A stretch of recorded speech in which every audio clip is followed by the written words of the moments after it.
గత ప్రభుత్వం మీకు ఏం చేసింది, ఎలా ప్రవర్తించారో మీ అందరికీ తెలుసు.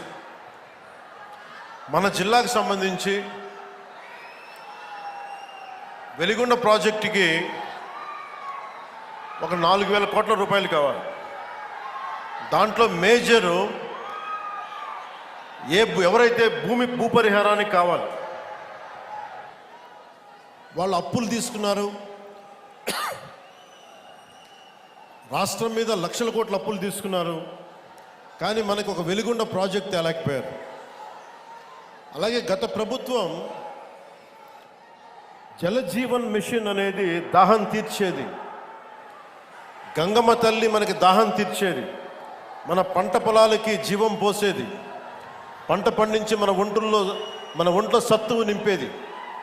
అలాంటి గంగా సమానమైన నదీ జలాలు ఉండాలి. జలజీవన్ మనకి జలజయం అనేది ప్రధానమంత్రి గారు చాలా గుండెల్లోకి ఎత్తుకొని భుజాల మీదకి ఎత్తుకున్న ఈ స్కీమ్ ఇది. అలాంటి స్కీమ్కి ఈ రోజున మాట్లాడితే గత పాలకులు మళ్ళీ రౌడిజం చేయడానికో గుండాగర్దీ చేయడానికో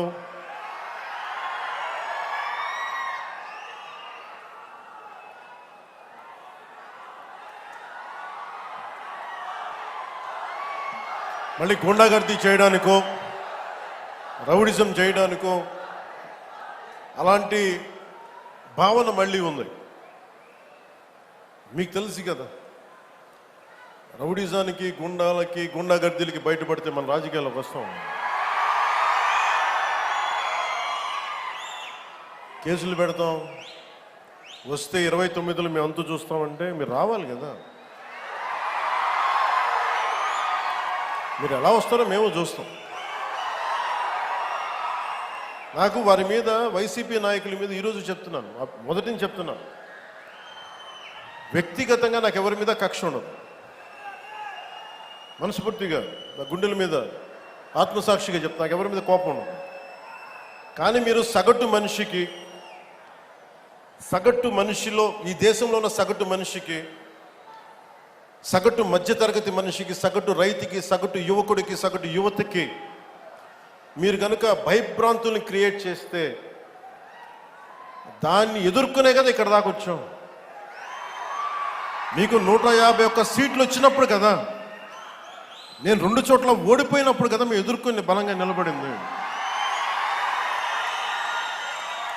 అంటే గుండెల్లో ఎంత దమ్ము ఉండాలి, రక్తంలో ఎంత వేడి ఉండాలి మీలాంటి వాళ్ళు తట్టుకోవాలంటే. నాకు తెలిసిన సినిమాల నుంచి వచ్చిన సినిమాలో డైలాగులు చెప్పను నేను. పుత్తుకలు కోసేస్తాం, మిడకాయలు కోసేస్తాం అంటే కోయడానికి మేమేమన్నా చొక్కా ఇప్పి చూపిస్తామా?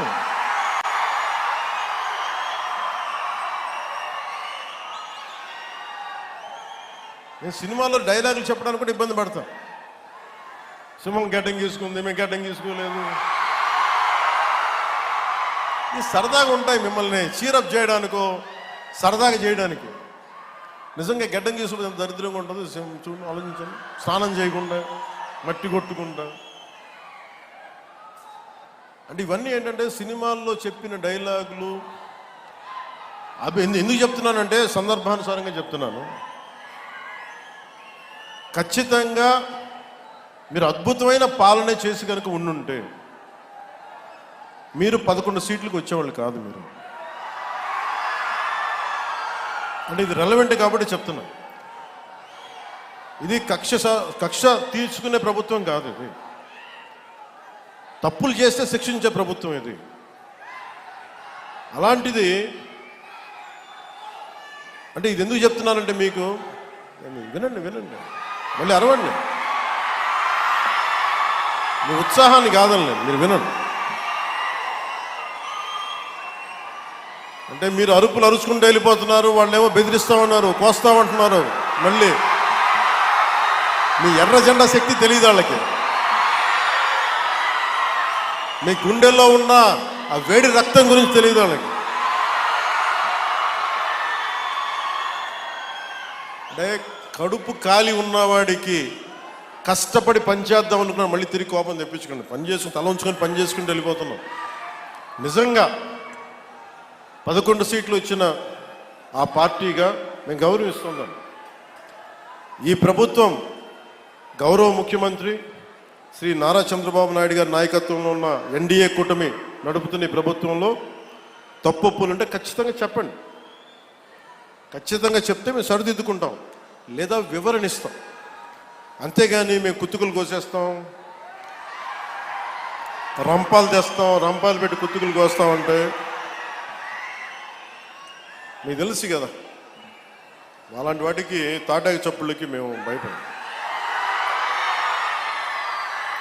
సో జల్ జీవన్ మిషన్కి 2019 నుంచి 2024కి నరేంద్ర మోదీ గారి ఆధ్వర్యంలో నాయకత్వంలో ఉన్న కేంద్ర ప్రభుత్వం మన రాష్ట్రానికి 26,000 కోట్ల రూపాయలు శాంక్షన్ చేసింది, మనకి ఖర్చు పెట్టమని.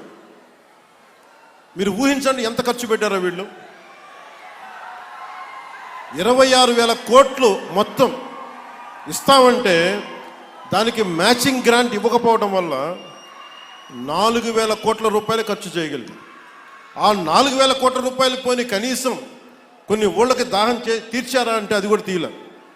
ఆ 4,000 కోట్లకి పైపులు వేసుకున్నారు, అంతే. పైపులు వేశారు.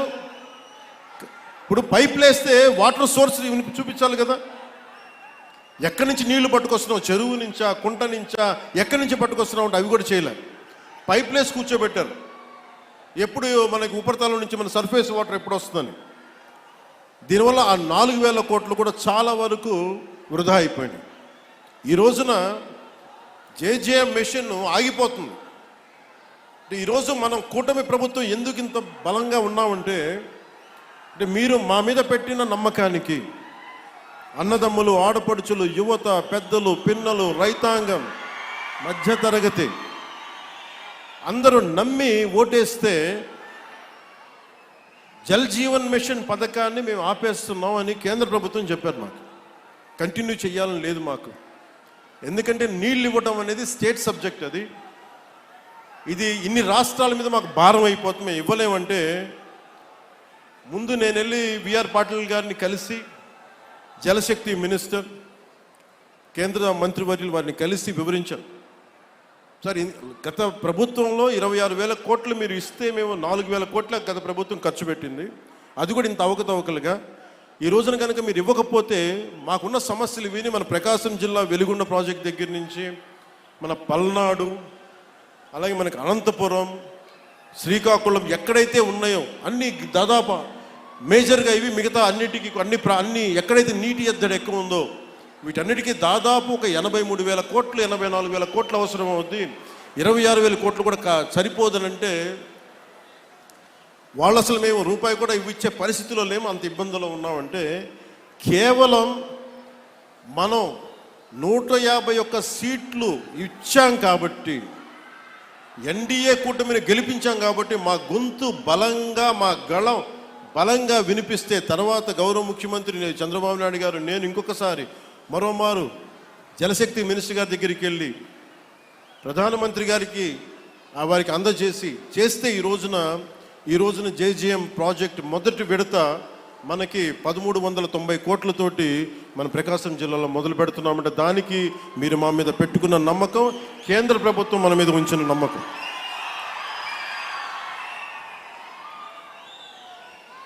ఇక్కడ దీనివల్ల నేను ఒక 4 దశాబ్దాల పైనే కనిగిరిలో పెరిగినాడు. 4 దశాబ్దాల క్రితం మొట్టమొదటిసారి స్వాతంత్రం వచ్చాక